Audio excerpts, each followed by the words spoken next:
চুক্তির মার্কিন শর্ত খারিজ, ইরানের যে কোনো হামলা ঠেকাতে গোপন প্রতিরক্ষা ব্যুহ তৈরির দাবি।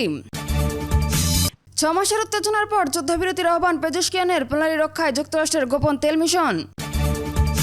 4 নম্বর গৃহযুদ্ধের আশঙ্কা এড়াতে গাদ্দাফির পতনের 15 বছর পর এক টেবিলে প্রতিপক্ষ দুই সরকার।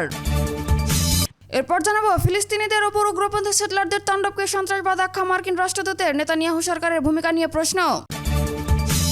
আরও জানাবো সৌদি, পাকিস্তান, তুরস্কের ত্রিপক্ষীয় সামরিক জোটে তোলপাড়, জরুরি ফোনালাপ মোদি এবং নেতানিয়াহুর। সর্বশেষ জানাবো প্রথম আফগান আমেরিকান নারী হিসেবে মার্কিন কংগ্রেসে বিপুল ভোটে জয় আয়েশা ওহাবের। দর্শক, শুনছিলেন সংবাদ শিরোনামের পর বিস্তারিত। তবে তার আগে অনুরোধ থাকবে ভিডিওটিতে একটি লাইক দিন, চ্যানেলটি সাবস্ক্রাইব করুন এবং কমেন্টে অবশ্যই ইরান জিন্দাবাদ লিখুন। যুক্তরাষ্ট্রের সাবেক প্রেসিডেন্ট ডোনাল্ড ট্রাম্প দাবি করেছেন যে ইরান চুক্তিতে পৌঁছাতে চায়, কিন্তু যুক্তরাষ্ট্রের শর্তে রাজি হচ্ছে না। ট্রাম্পের এই বক্তব্যের পর কঠোর প্রতিক্রিয়া জানিয়েছে ইরানের Islamic revolutionary guard corps IRGC. আইআরজিসির জ্যেষ্ঠ কর্মকর্তা আহমেদ ওয়াহিদ স্পষ্ট করেছেন যে মার্কিন চাপ সত্ত্বেও ইরান তার প্রতিরক্ষা এবং আক্রমণাত্মক ক্ষমতা বহুগুণ বাড়িয়েছে এবং যে কোনো আক্রমণ প্রতিহত করতে তারা সম্পূর্ণ প্রস্তুত। আমেরিকা ও ইরানের মধ্যে টানা 6 মাস ধরে চলা প্রবল উত্তেজনার পর এবার যুদ্ধ থামানোর প্রথম স্পষ্ট ইঙ্গিত দিয়েছেন ইরানের প্রেসিডেন্ট মাসুদ পেজেশকিয়ান। পেজেশকিয়ান এক অনুষ্ঠানে জানিয়েছেন বর্তমানে ইরান আগের চেয়ে অনেক বেশি শক্তিশালী অবস্থানে রয়েছে এবং এখনই সংঘাত শেষ করার উপযুক্ত সময়। অন্যদিকে ডোনাল্ড ট্রাম্প আমেরিকার বিজয়ের দাবি করলেও মধ্যপ্রাচ্যের সংঘাত মেটাতে এখনও মূল চ্যালেঞ্জ হয়ে দাঁড়িয়েছে এই পরিস্থিতি। সামরিক উত্তেজনার মাঝেও বৈশ্বিক বাজারে জ্বালানি সংকট এড়াতে গোপন অপারেশন পরিচালনা করছে মার্কিন নৌবাহিনী। মার্কিন গণমাধ্যমের খবর অনুযায়ী স্ট্রেট অফ হরমুজ দিয়ে ইরানকে এড়িয়ে দৈনিক প্রায় 50 থেকে 100 লক্ষ ব্যারেল অপরিশোধিত তেল নিরাপদে বের করে নিয়ে আসছে আমেরিকার নৌসেনা। প্রকাশ্যের অনহংকার থাকলেও গোপনে বিশ্বজুড়ে তেলের সরবরাহ ঠিক রাখতে যুক্তরাষ্ট্রকে এই পথ বেছে নিতে হয়েছে।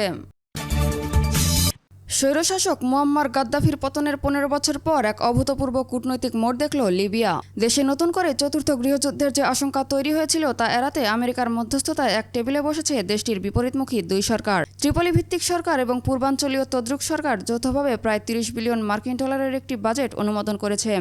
এতে আপাতত তেল রপ্তানির পথ সচল হলেও মুদ্রাস্ফীতি এবং বিদ্যুৎ পানি সংকটে ভুগতে থাকা সাধারণ মানুষের দুর্ভোগ কমেনি।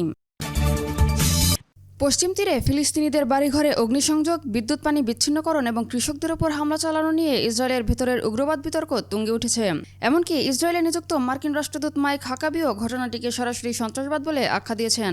তবে এ বিষয়ে প্রধানমন্ত্রী নেতানিয়াহু এবং প্রতিরক্ষামন্ত্রী ইসরায়েল কাটজের উদাসীন নীতি এবং চরমপন্থীদের বিরুদ্ধে কঠোর ব্যবস্থা না নেওয়ায় সরকারের বিরুদ্ধে অভিযোগের আঙুল উঠেছে।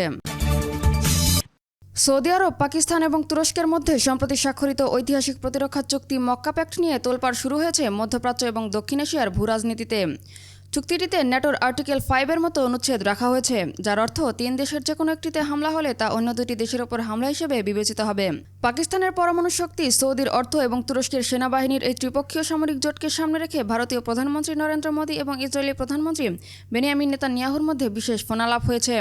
পরিস্থিতি গভীরভাবে পর্যবেক্ষণ করছে দুই দেশ।